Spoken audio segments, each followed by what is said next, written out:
Well, the next one that came after that, let me explain one little technical point about this one. Yes.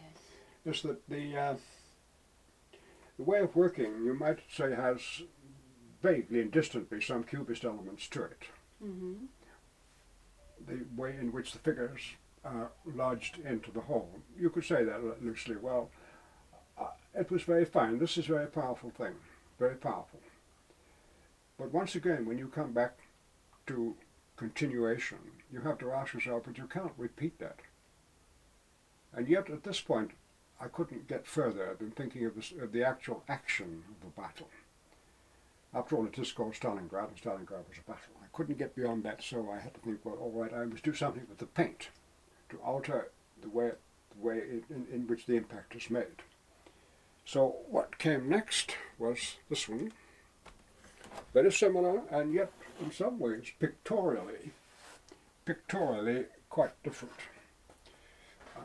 I'm sorry for the warping that's taken place on these, Eric. Is that the camera being troubled by all this buckling in them? Not too much. Pardon me if I come across it for a moment. There isn't much we can do about that. They've got to go eventually into frames. I wish they didn't, but they have to. Now, I can only ask you to read this one more carefully because it doesn't give you any immediate it hasn't got quite the same dramatic impact as the one we've just looked at. But it still is about the same carnage. I have to alter the game very slightly. And so I subdued the ducks and subdued too much clarity. Even the pencil line, which I often use very strongly to bring the image up to the picture plane, is somewhat subdued. You see it more markedly up here, which is a helmet, but the face is not defined. There's a mass which one would read as face, must be face. Down here must be figure standing. On the other side, a figure which seems to fall forward. One might say, all right, here's a gun. Yes, no? Yes and no. Yes and no. Yeah, just here. Yes, one could say that it is, yes. One could say that that's what it is. And yet it is and it isn't. Mm. And here, who knows? But I don't know what that is. All I know is it's got to have something like that there. I don't know. Gives you a feeling of being underwater. Not a bad thought, because I push these back with a lot of brushing down, which is to say, when the images become very clear, I often brush them down, brush them back deeply, because I want the image to go back to a certain extent. Consider for yourself how it would look in the mist, cold mist of the morning. Yeah. Good. And something of that drips across it. Cold, damp mist drips across it like that. So it has that image. And you'll see that nowhere in any of that could you exactly say, apart from a few facts that indicate figures what indeed one is looking at. One doesn't know what this is. I don't know what it isn't anything. It's paint. It's just line and mass. Well, all right. Now, I come to the last one of this, in these proportions, the last one. It was actually painted, and this was finished a couple of days ago. Yeah. Just a couple of days ago, pardon me. And once again, I've had to try to alter the way in which it is, try to alter the way in which the painting is made. And I think if you look at it, you'll see that it is a bit different. You can't go too far in it, but the same movement from side to side, across and out of the picture plane, takes place in all of these. I wanted to retain that at all costs. Now this one was done, I was by this time wondering, well, how can this be done again, yet again, without repeating it? Pardon me. So I took the big brush again and just did as I did in the first work, which is to just draw the brush dark across there and make it one big diagonal across the work, and then, little by little, I worked it. And a lot of this work on this is rubbing down to the ground. I put over, first of all, and you can see it slightly here in some of them, here over this one, a slight gold color, and I worked over that. And so that when I rubbed down, that gold color came back. It's a slight hint of that. It's even up here, because though they are whites in effect, they're not really whites at all. Mm. They're very adjusted whites, like that. I can't say much about this at all. You have to read it, Margaret. Eric, if you come in on this, I don't know whether you can have a look at those lines close to it. Mm-hmm. Maybe there. Yeah, you're looking, what you'll be looking at is the way that a line here now, who knows what that describes? I do not know. All you know is that at that point that line is saying something, but it isn't going to be clear until the picture is finished, until the work is finished, exactly what it is doing. But in the end, what it does is to hold together the composition. You come a little bit closer, as if you were looking at it from a distance, and you walked up close to it and looked at it like that.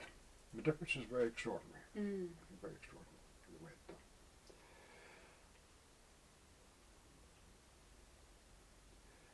When I come to the painting that was not the last done, but which in some ways for me perhaps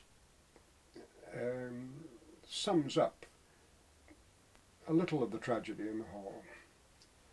I don't know that it does it well, I'm not sure about it, but anyway, let's look at it, and we'll take this to be the final one at the present moment in the whole set. No doubt when it's hanged it won't be, but this looks to me like the conclusive work about which it would be difficult to say any more than it is like that.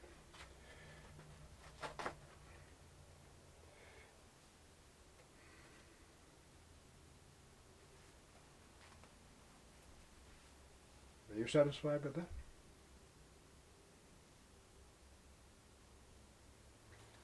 That's a piece of machinery. Yes, you take Is it a tank? It's a tank, a knocked out tank. Now I haven't painted any special kind of tank. A military man looks at that and says, "Oh yes, your tracks are far too close together. They should be out here for balance and so on." But that's not, of course, the point of art. It's got to balance on that. So you look at, as it were, a knocked out piece of machinery, a tank, a thing which happened to an enormous extent in the great tank battles at Stalingrad. The Russians threw in hundreds of tanks, and the Germans knocked them out by the hundred. And still they kept coming in, still they kept coming. These tank battles. The Germans were not too well equipped to hold back these very, very powerful tank, which is well known, I think T-32 or some name like that, which was the greatest tank that I think in the Second World War. They fought it out, of course, that, and little by little the Russians, of course, enclosed the Sixth Army, which was the German force that had been pinned down in Stalingrad for months on end like that, right through the terrible bitter winter. And then these great tank battles began when the Panzers and the heavy German tanks and these Russian tanks clashed like that across the steppe, blasted by another endlessly like this. Well, everybody knows that Paulus' army finally had to surrender, and then the Russians began, in quite a superb military movement. They encircled Paulus' Sixth Army, and Hitler, Paulus, who was in charge of the German Sixth Army, appealed to Hitler for permission to break out of the trap. But Hitler said, no, you must hold Stalingrad, And of course the Russians in the meantime did a great pincer movement and trapped the army within, as it were, a circle like this. So that von Paulus' army could do nothing. They couldn't be supplied. Their men were in a condition which is almost beyond expression. And they were filthy with lice. I don't mean they had a few lice. The lice were so bad that when the wounded came in, they had to scrape them off with scrapers like this. It was terrifying. For the wounded in this battle, Russian and German alike, there was nothing could be done for them. Any warmth had to be kept, such as it was, had to be kept for the living soldier. And so the wounded, men horribly mutilated by this, were shoved into a ravine, freezing cold ravine, and there they were left to die. There was nothing anyone could do for them. So the surgeons had to say, this man is too seriously injured, he will die, there's nothing we can do. We haven't got the means, we haven't got the medicine, we haven't got the food, we haven't got anything that we need to do it with. So the suffering became something like Dante's Inferno, right at the very base, an inferno of ice and And what does one say about this? Painting is a small thing, a poor thing compared to the horror of that. In the end, it seemed to me there was a terrible pathos left. A piece of machinery, useless and knocked out. And I think if you look in the foreground here, do you find something? Yeah. You find something. A hand. Yeah. Puffed and swollen, covered with snow. A puffed hand. And somewhere under this white, a corpse. It's a very still painting in many ways. Very still. Well, there you have it. There it is, the set so far as it goes. What it will be like, if and when we ever get it on walls, I don't know. But, Eric, so be it.